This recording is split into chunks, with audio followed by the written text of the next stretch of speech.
Andhra Pradesh ఎబ్సెట్ counselling ఎప్పుడు? So దీనికి సంబంధించి మనకి ఆన్సర్ దొరికే అవకాశం ఉందండి. 1-2 రోజుల్లో దీనికి సంబంధించిన షెడ్యూల్ కూడా రిలీజ్ చేస్తారు. ఎందుకు అంటే దీనికి ముడిపడిన ఇంటర్మీడియట్ సప్లిమెంటరీ రిజల్ట్స్ అయితే రిలీజ్ అయిపోయాయి. సో మనకి ఏదైతే అడ్డంకిగా భావించారో అది క్లియర్ అయిపోయింది కాబట్టి మనకి షెడ్యూల్ తొందరలోనే రిలీజ్ చేస్తారు. దీని గురించి మాట్లాడుకుందాం. Welcome to Edu9 career guidance, Josh innovations private limited, Edu9 overseas consultancy. నేను గాయత్రి. మనకి ఎందుకు ముడిపడింది అంటే మనకి ఆంధ్రప్రదేశ్లో ఏంటంటే ఏవైతే ఇంటర్మీడియట్లో మార్క్స్ ఉంటాయో వాటిని 25% కన్సిడర్ చేస్తారండి ఎబ్సెట్ ర్యాంక్ ఇవ్వడానికి.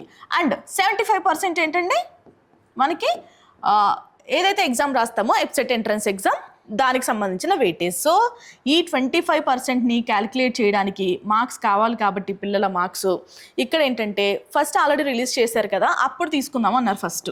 మళ్ళీ ఏంటంటే సప్లిమెంటరీ వచ్చిన తర్వాత అయితే సింగిల్ ఎంసెట్ ర్యాంకే వస్తుంది కాబట్టి అప్పుడు ఇద్దాం అన్నారు. దీని ద్వారా ఇస్తే కనుక మళ్ళీ కొంతమంది బెటర్మెంట్ రాస్తారు. అంటే ఫస్ట్ దీని ద్వారా అంటే మామూలు రిజల్ట్స్, ఇందులో కూడా ఫెయిల్ అయిపోయిన వాళ్ళు ఉంటారు కదండి, కొంతమంది బెటర్మెంటర్స్ కూడా రాస్తూ ఉంటారు.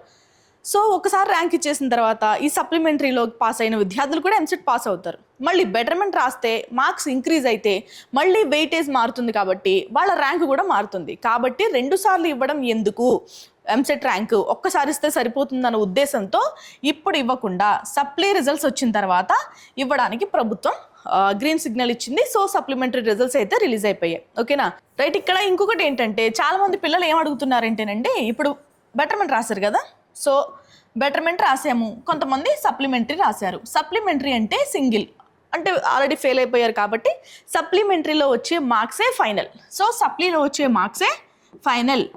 ఓకేనా, ఈ మార్క్స్ ఆధారంగా మీకు ర్యాంక్ ఇస్తారు. ఇప్పుడు సప్లిమెంటరీలో కూడా ఫెయిల్ అయిపోయారు అనుకోండి, మీరు మళ్ళీ నెక్స్ట్ ఎగ్జామ్ ఎప్పుడు పెడితే అప్పటి వరకు వెయిట్ చేయక తప్పదు. ఓకే, ఇంకా బెటర్మెంట్ రాసిన వాళ్ళ పరిస్థితి ఏంటండి, బెటర్మెంట్ అంటే 2వసారి ఎగ్జామ్ రాయడం, ఫస్ట్ వచ్చిన మార్క్స్ కంటే ఇంకొంచెం పెంచుకుందామన్న ఆలోచనతో డబ్బులు కడితే అంటే మన విద్యాశాఖ వాళ్ళు అవకాశం ఇస్తారు. ఓకేనా, ఫస్ట్ కొన్ని సబ్జెక్ట్స్లో వచ్చే మార్క్స్ ఆల్రెడీ సమ్ XYZ వచ్చాయండి అనుకుందాం. ఓకేనా, ఇప్పుడు కొంతమందికి పెరుగుతాయి, కొంతమందికి పెరగవు, కొంతమందికి తక్కువ వస్తాయి. ఏంటి పరిస్థితి, ఎక్కువ వచ్చాయి.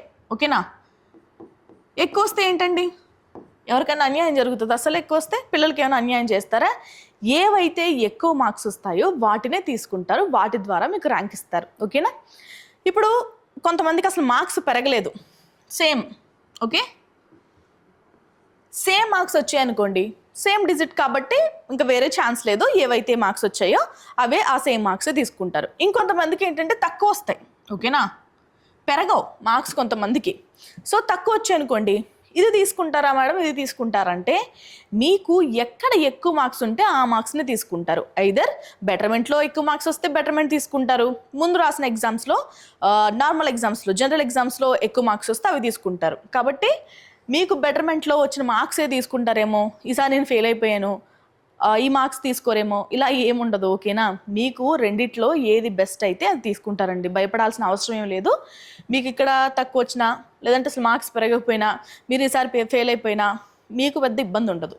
ఏవైతే ఎక్కువ మార్క్స్ ఉంటాయో, ఇబ్బంది అంటే మీరు కట్టిన డబ్బులు అయితే వేస్ట్ అవుతాయి తప్ప ఎక్కువ ఎక్కడ ఉంటే వాటిని తీసుకుని మీకు ర్యాంక్ ఇస్తారు, ఎంసెట్ ర్యాంక్. ఓకేనా, క్లియర్ కదా. సో కొంతమంది సప్లిమెంటరీ రాసిన వాళ్ళు ఫెయిల్ అయిపోయారు, వాళ్ళకి ర్యాంక్ ఇవ్వరా అంటే మీకు ర్యాంక్ ఇవ్వరండి. మీకు సప్లీ క్లియర్ అయితే గనక ర్యాంక్ ఇద్దరు. మళ్ళీ ఏదైతే ఎంసెట్ క్వాలిఫై అయ్యామో ఆ ర్యాంక్ పనిచేస్తుందా అంటే పనిచేయదు. ఓకేనా, మీకు ఇంటర్మీడియట్ అనేది కంపల్సరీ 25% వెయిటేజ్ ఉంది కాబట్టి ఎప్పుడైతే క్లియర్ చేస్తారో ఆ సంవత్సరం దాటింది అనుకోండి, అంటే ఈ సంవత్సరం దాటేస్తే ఏ సంవత్సరంలో మీరు సప్లీ క్లియర్ చేస్తే అప్పుడు ఎంసెట్ ఎగ్జామ్ మళ్ళీ రాయాల్సిన అవసరం అయితే ఉంటుంది. ఓకేనా, ఇంకా ఏమైనా డౌట్స్ ఉంటాయి, ఎందుకు అంటే ఏపీలో చాలా కాలేజెస్ ఉన్నాయి, ఓకే చాలా యూనివర్సిటీస్ కూడా ఉన్నాయి, కాకపోతే వాటిలో సీట్ వస్తుందా రాదా అన్నదే డౌట్. అలాంటి డౌట్స్ ఉన్న ప్రతి విద్యార్థి కూడా ఎడ్యు9 కెరీర్ గైడెన్స్ హెల్ప్ అయితే తీసుకోండి. ఎందుకంటే వెబ్ ఆప్షన్స్ పెట్టుకోవడంలో కానీ మంచి కాలేజ్ సెలెక్ట్ చేసుకోవడంలో కానీ ఇప్పుడు మీరు తప్పు చేయకూడని టైంలో ఉన్నారు మీరు, కాబట్టి తప్పు చేయకుండా ఉండాలంటే ఎక్స్పర్ట్ హెల్ప్ చాలా అవసరం. ఓకే, మీకు ఇంకా మనకి షెడ్యూల్ రాలేదు, షెడ్యూల్ వచ్చిన తర్వాత మళ్ళీ మాట్లాడుకుందాం. బట్ బిఫోర్ దట్ మీరు అందరూ కూడా ఏవైతే డాక్యుమెంట్స్ ఉంటాయో అవన్నీ కూడా రెడీ చేసుకోండి. డాక్యుమెంట్ లిస్ట్ ఆల్రెడీ మనం మన ఛానల్లో కవర్ చేసాం, అది కూడా చూడండి. ఓకేనా, ఇది వాళ్ళ video. Thank you so much for watching.